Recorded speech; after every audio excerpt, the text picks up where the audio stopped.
Halo guys, sekarang kita berada di Kota Sorong. Bagi masyarakat dimanapun Anda berada, kalau ini Anda merantau saya di Sorong, Papua sini guys. Di sini perputaran uangnya sangat bagus guys. Tidak guys, kerjanya kalau sangat bagus. Yang penting jangan gengsi. sangat-sangat bagus betul. Karena kerja banting tulang. Yang penting jangan gengsi sini guys. Kalau gengsi Mau teramakan. bagaimana dapat uang kerja banting tulang? Saya di sini kerjanya ndak kerja sama orang. Buka usaha sendiri. Lapak sayur. Paginya saya jual ikan. Percuma. Begini guys, pagi saya buka kios buat bantu istri di rumah.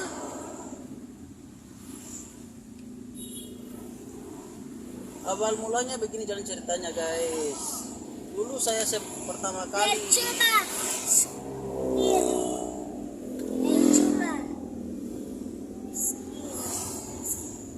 Dulu saya pertama kali ke Sorong ini guys, saya tidak punya apa-apa. Terus terang, Mobil. tidak punya apa-apa.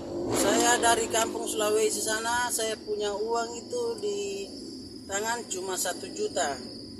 Itu pun uang 1 juta itu saya gunakan untuk bayar kos, bayar beli makanan, terus Saya masih modal. bayi. Yang selebihnya itu modal pertama saya 400.000 guys. 400.000 saya pertama-tama jualan ikan itu saya pikul.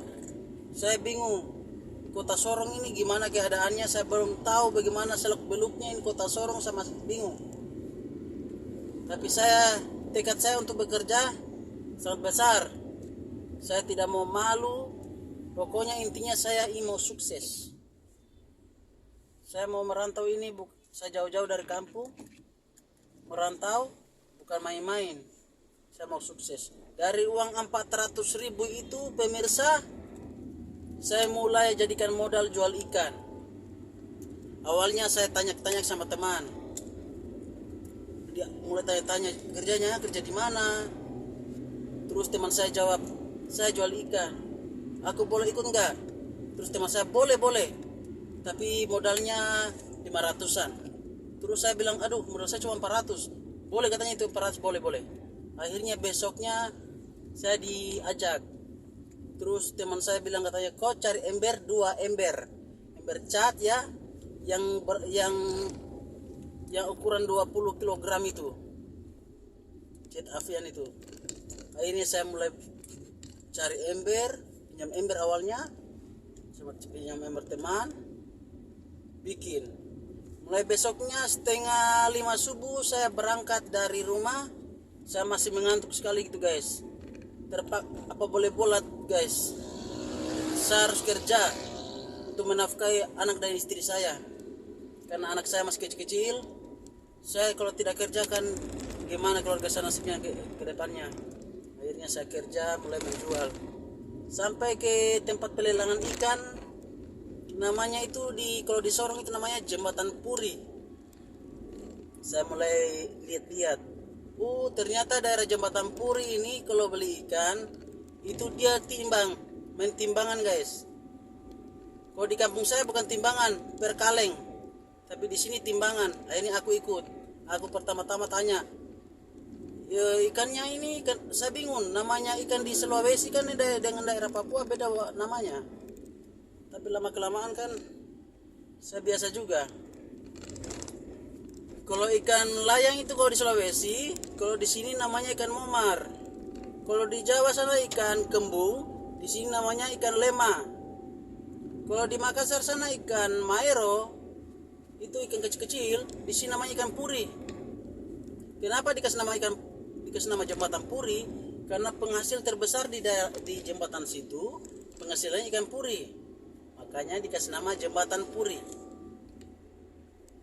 Terus saya mulai belanja ikan. Hari pertama saya belanja ikan tidak usah banyak-banyak. Saya ndak berani, takutnya ndak kembali modal. Saya beli ikan itu 300.000, 3 macam.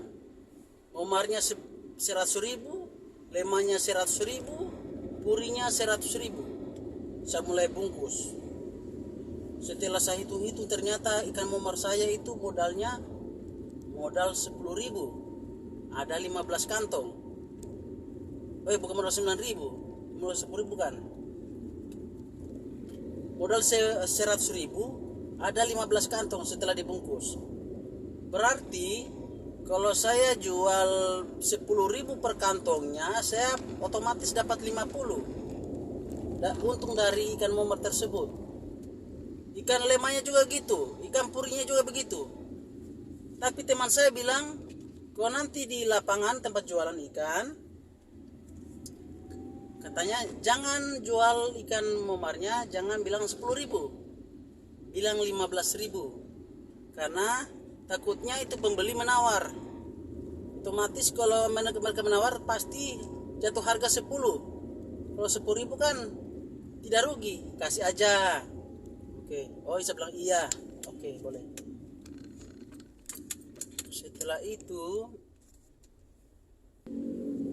Setelah itu guys, saya bingung lagi mau jual daerah mana ini. Terus saya ikuti saya punya teman diam-diam dari belakang. Saya cari ojek. Ojeknya itu dari tempat pelelangan ikan itu namanya Jembatan Puri sampai tempat jualan ikan itu ongkosnya 20.000 sampai tujuan. Sampai sana saya mulai turun dari ojek. Saya mulai jualan. Saya teriak-teriak, ikan, tapi perasaan saya masih malu. Saya masih malu guys. Gimana, saya tidak pernah kerja begitu. Saya kerja sama orang dulunya, awalnya kerja sama orang, makan gaji dari orang. Ini hari pertama saya jualan guys, jualan ikan. Saya mulai teriak. Terus ada teman saya yang kenal saya, abang, kurang keras suaranya. Kalau jual ikan itu keras. Saya dengar itu guys, saya tambah volume. Ikan. Wah, akhirnya orang bangun. Orang bayangkan dari kamar mandi itu langsung keluar itu. Terus tanya, ikan apa? Terus aku jawab, ikan momar. Coba aku lihat. Akhirnya hati saya senang sekali guys. Hari pertama sudah mulai ada orang panggil. Ikan momar, berapa? 15. Dia tawar 25.000 2 kantung guys. Bayangkan itu. Saya pikir dia mau tawar 10. Ternyata 25.000 2 kantung. Saya langsung iyakan. Akhirnya saya jual. Semua ikan saya itu habis. Saya pulang guys, saya dapat untung 200.000. Bayangkan guys, 200.000. Hari pertama saya jualan dapat 200.000. Saya sangat senang sekali, saya gembira. Sampai di rumah saya kasih tunjukkan sama istri saya dapat 200.000. Istri saya langsung senang sekali guys. Langsung istri saya bilang, iya, pertahankan hasil penjualanmu.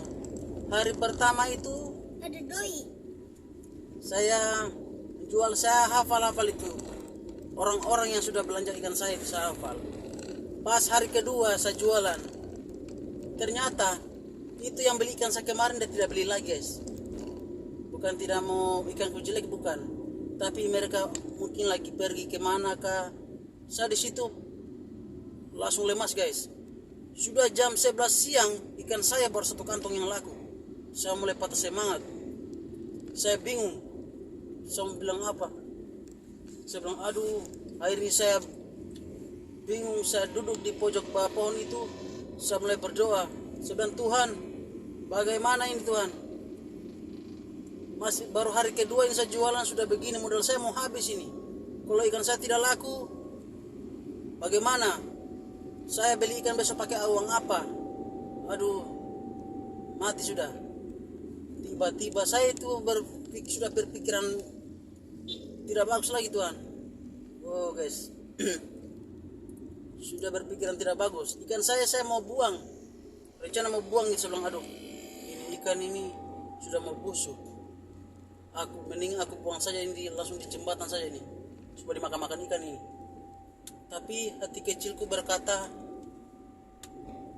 jadi jangan kau buang, semangat. Kayak ada bisikan di telinga saya, kita jangan buang, jual, kalau perlu jual, kasih kembali modal. Akhirnya di situ saya mulai jalan, bau saya sudah mulai sakit, sudah mulai merah kemerahan karena beratnya itu, beban itu. Saya mulai berteriak keras-keras. Saya malas tahu dengan orang mau marah kah tidak kah. Saya berteriak. Orang langsung bilang, ikan apa itu? Satu persatu itu orang tanya terus, ikan apa itu, ikan apa? Akhirnya mereka beli. Saya jalan, belum sampai 1 kilometer saya jalan, ikan saya habis. Saya bersyukur di situ. Terima kasih Tuhan. Ternyata ikanku habis juga. Tadi saya sudah mulai putus asa. Tapi setelah itu ternyata kalau kita menjual, jangan pernah putus asa. Jangan pernah ada kata-kata yang tidak baik dari mulutnya kita. Karena itu kata-kata yang keluar dari mulut kita itu adalah doa. Doa yang sangat berbisa. Setelah itu saya menjual, ya habis terus, dapat untung terus. 200 satu hari, 300 satu hari, mulai berkembang sampai jualan. Kadang 400, saya mulai semangat. Akhirnya di situ istri saya berpikir, gimana kalau target 200 per hari, tahun depan kita buka usaha. Di situ guys, saya mulai bekerja keras. Saya target guys 200 per hari. 1 tahun saya menabung, saya dapat modal. Saya tidak berpikiran mau belanja macam-macam lagi guys. Mau beli ini tidak, biar pakaian Robi pakai saja. Saya mulai jualan, buka usaha. Awalnya usaha pertama saya itu usaha pangkas rambut dengan warung makan, dengan modal 30 juta. Iya, modal 30 juta. Saya jualan itu, tapi karena uang saya kurang modal, jadi saya sewanya kontrakan itu 30 juta per tahun. Tapi saya mohon sama yang punya, kasih kebijakan, kalau bisakah saya bayar setengah tahun dulu, coba dulu. Kalau memang lancar, saya lanjut. Ternyata yang punya kontrakan guys kasih izin guys, saya kontrak setengah tahun dulu. Akhirnya di situ modal 15 juta itu untuk beli perlengkapan jualan. Saya mulai jualan guys. Hari pertama jualan. Laku guys. 1 bulan, 2 bulan, jualan kami laris. Saya tetap jualan ikan. Istri saya yang lanjutkan usaha itu. Yang penting saya sudah bukakan usaha, saya tetap mendukung dari belakang. Mulai menjual. Trik saya jualan ikan guys, saya tidak mau cari untung lagi seperti biasa. Biasanya kan saya cari target 200 per hari. Sekarang enggak, mau habis dan tidak, yang penting saya sudah dapat 100 ribu pulang. Lebihnya ikan itu saya jadikan modal di warung makan saya. Begitu guys, tiap hari begitu.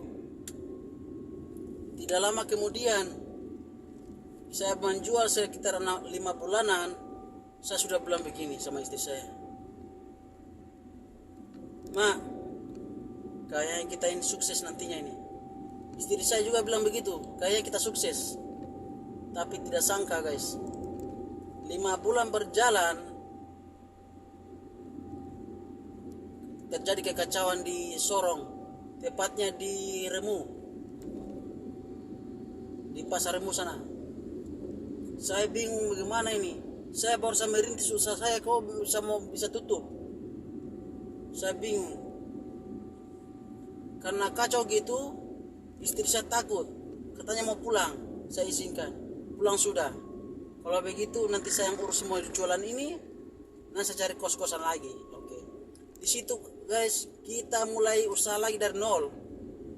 Istri saya pulang kampung, saya mulai jualan lagi. Saya tidak pantang menyerah. Saya mulai jualan ikan. Saya target tiap hari 200.000 lagi kembali. Tapi saya niat saya akan sukses nantinya. Akhirnya istri saya di kampung setelah sorong aman, saya mulai jualan kembali. Saya telepon, halo, sorong su aman, pakai logat Papua. Sorong sudah aman, kembali sudah disorong. Saya kirim ongkos untuk balik ke sini. Setibanya di sini saya suruh dia pegang alih saya punya tabungan, pegang. Kita menabung, kita buka usaha lagi nanti. Setelah setahun kemudian saya tidak buka usaha warung makan, saya berpaling ke lapak sayur. Saya coba lapak sayur. Setelah itu sewa kontrakan saya itu lapak sayur itu 4 juta per bulan. Orang itu berpikiran, ih, kok berani sekali kau sewa ini 4 juta per bulan. Tapi hati saya berkata, 4 juta per bulan saya bagi 30, oh dia kena 100 lebih, 135.000 per hari. Saya berani karena saya yakin pasti saya bisa berkembang di sini. Saya bayangkan ikan saja modal 400.000 bisa menghasilkan uang 200-300.000 per hari, bukan per hari, per tengah hari.